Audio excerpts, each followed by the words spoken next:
Hello welcome जय हिंद प्यारे दोस्तों फॉर्मेटिव स्टडी में आपका स्वागत है। आज के इस वीडियो लेक्चर में हम पढ़ेंगे बाइलिंगुअल मेथड के बारे में। और देखिए इससे पहले वाली क्लास में हमने पढ़ा था ग्रामर ट्रांसलेशन मेथड के बारे में और डायरेक्ट मेथड के बारे में।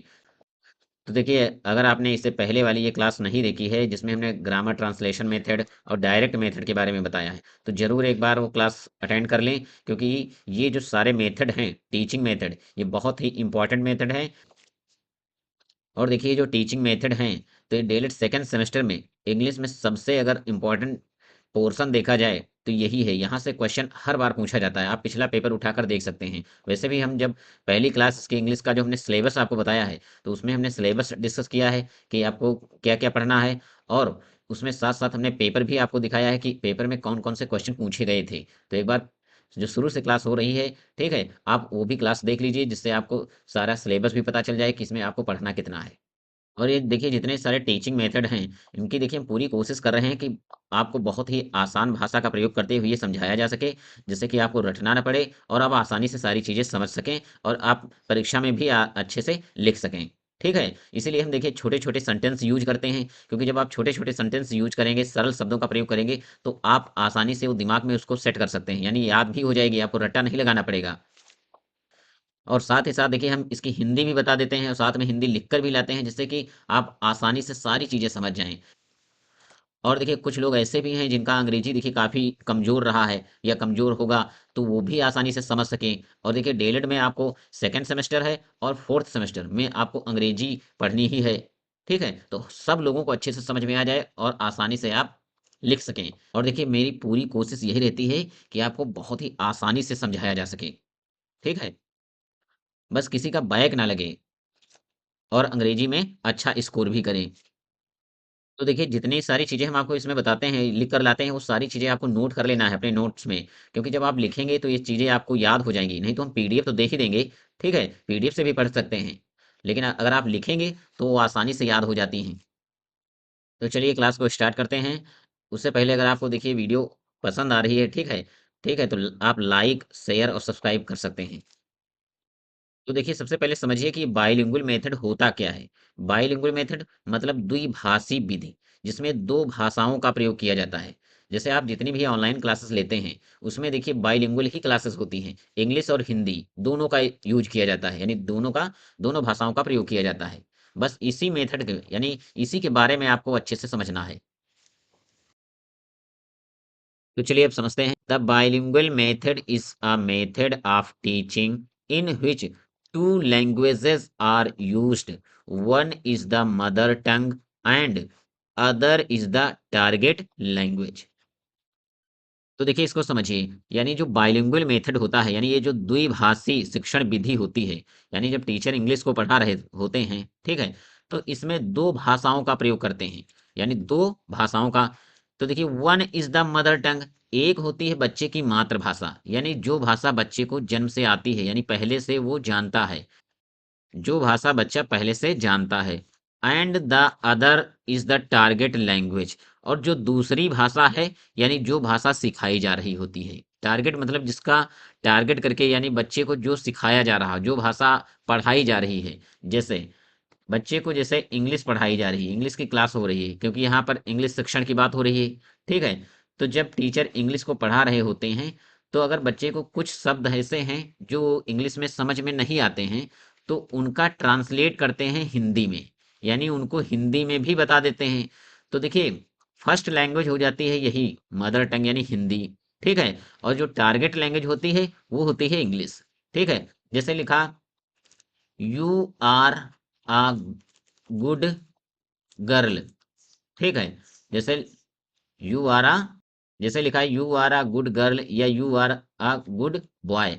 तो अगर इसको अंग्रेजी में पहले बताएंगे, फिर इसके बाद जैसे इसकी हिंदी बताएंगे। ठीक है, जिससे कि क्या है बच्चे को आसानी से समझ में भी आ जाती है भाषा और उसको कठिनाई भी नहीं होती है समझने में। चलिए अब आगे देखिए। The mother tongue is used, यानी मातृभाषा का प्रयोग होता है only to explain the meaning of difficult word, यानी अगर कोई कठिन शब्द है, जैसे गुड का मीनिंग नहीं पता है, गुड मीन्स क्या होता है, तब टीचर इसको मातृभाषा में बताएंगे कि इसका हिंदी मीनिंग क्या होता है। ठीक है। एंड सेंटेंसेस और वाक्यों का। ठीक है। यानी टीचर टीचिंग के दौरान बच्चे को कठिन शब्दों का और कठिन वाक्यों का, ठीक है, उनका मीनिंग बताते हैं। चलिए हम देखिए इसका पूरा हिंदी समझ लेते हैं। ठीक है।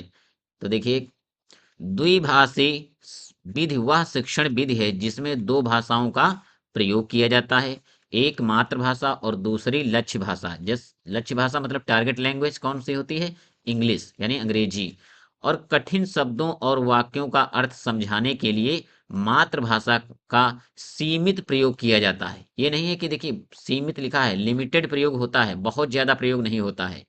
ठीक है।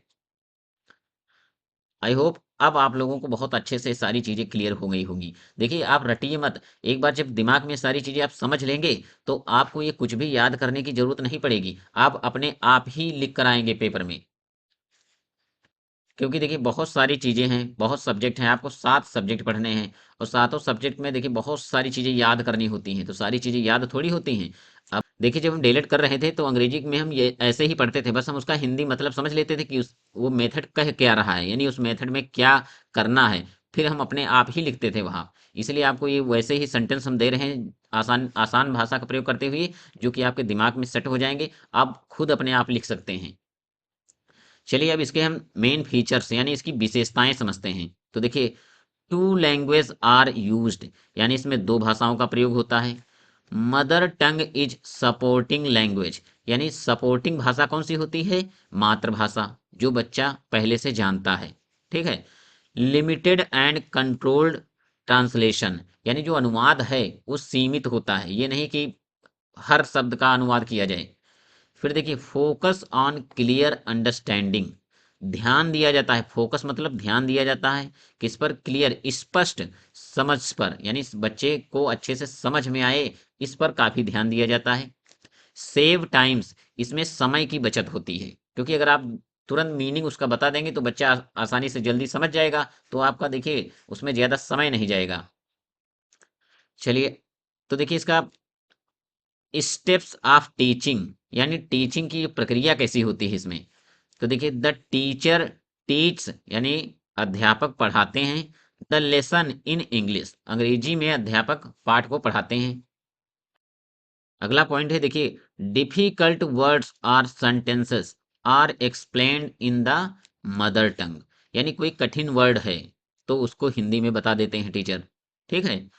अगला पॉइंट है देखिए, स्टूडेंट्स प्रैक्टिस इन इंग्लिश, बच्चे देखिए जो विद्यार्थी होते हैं वो अभ्यास अंग्रेजी में करते हैं। ठीक है, अंग्रेजी में ही अभ्यास करते हैं। अब चलिए हम इसके समझ लेते हैं लाभ और हानि, क्योंकि जब देखिए आप ये पेपर में क्वेश्चन आएगा तो ऐसे ही आपको लिखना है, पहले आप थोड़ा लिखिए इस मेथड के बारे में और इसके बाद आपको ये लाभ और हानि ये भी लिखना है। और ये जो तो हम विशेषताएं, और देखिए जो हम ये विशेषताएं आपको बता रहे हैं, ये समझ लीजिए आपको एक्स्ट्रा बता रहे हैं, जिससे कि आप कुछ शब्द और भी सीख जाएंगे। ये भी आप डेफिनेशन यानी जो परिभाषा लिख रहे होंगे उसमें आप ये डाल सकते हैं। चलिए अब देखते हैं लाभ। तो देखिए, मेरिट्स यानी एडवांटेज, चाहे आप मेरिट्स लिखिए इसके मतलब भी होता है लाभ, या फिर आप एडवांटेज इसका मतलब भी होता है लाभ। तो देखिए, पहला पॉइंट है इजी टू अंडरस्टैंड, यानी समझने में काफी आसान है। हेल्पफुल फॉर वीक स्टूडेंट्स, यानी जो बच्चे कमजोर हैं उनके लिए काफी मददगार है। ठीक है। थर्ड पॉइंट है सेव्स टाइम, इसमें समय की बचत होती है, इसमें समय की बचत होती है। फोर्थ पॉइंट है देखिए, रिड्यूसेस फियर ऑफ इंग्लिश, यानी रिड्यूसेस मतलब कम होता है यानी घटता है, फियर मतलब डर, ये डर बच्चों का जो अंग्रेजी से डर होता है ये कम हो जाता है इसमें। नहीं तो देखिए बहुत बच्चे डरते हैं अंग्रेजी से। अगला है देखिए, यूजफुल फॉर एग्जामिनेशन, परीक्षाओं के लिए काफी उपयोगी है। ठीक है। आपको ऐसे ही देखिए छोटे छोटे 4-5 पॉइंट लिख देना है जब आप लाभ लिखिए, यानी मेरिट्स के बारे में। चलिए अब आगे हम समझते हैं। अगला है देखिए, डीमेरिट्स यानी हानि।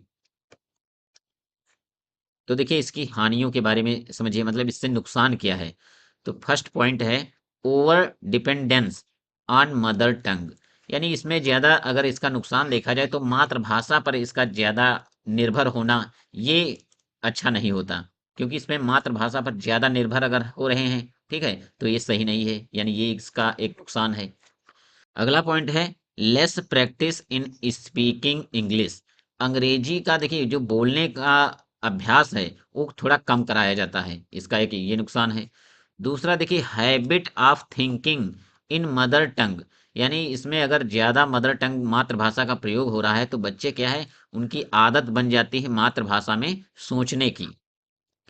नेक्स्ट है देखिए पॉसिबिलिटी ऑफ रॉन्ग ट्रांसलेशन, और इसमें देखिए गलत अनुवाद की संभावना बनी रहती है कि बच्चे इसमें गलत अनुवाद भी कर सकते हैं। तो ये देखिए आपको चार हानियां हमने जो बताई, ऐसे ही आपको लाभ लिखना है पहले तीन चार पॉइंट, फिर आपको हानियों के बारे में बताना है, ठीक है। इससे क्या होगा, आपको देखिए अच्छे नंबर मिलेंगे, आपका एक भी नंबर कटेगा नहीं। उम्मीद करता हूँ कि आपको ये क्लास अच्छे से समझ में आई होगी और आपने बहुत ही अच्छे से सारी चीज़ें समझ ली होंगी। अगर किसी भी प्रकार का डाउट है कि अगर कोई वर्ड ऐसा है जो आपको कठिन लगा हो या कुछ चीज़ें ऐसी हैं जो आपको ना समझ में आई हों, तो आप बेझिझक हमें कमेंट करके बता सकते हैं। तो चलिए एक बार इसका देखिए हम ओवरव्यू कर लेते हैं, यानी इसमें हमने क्या-क्या पढ़ा।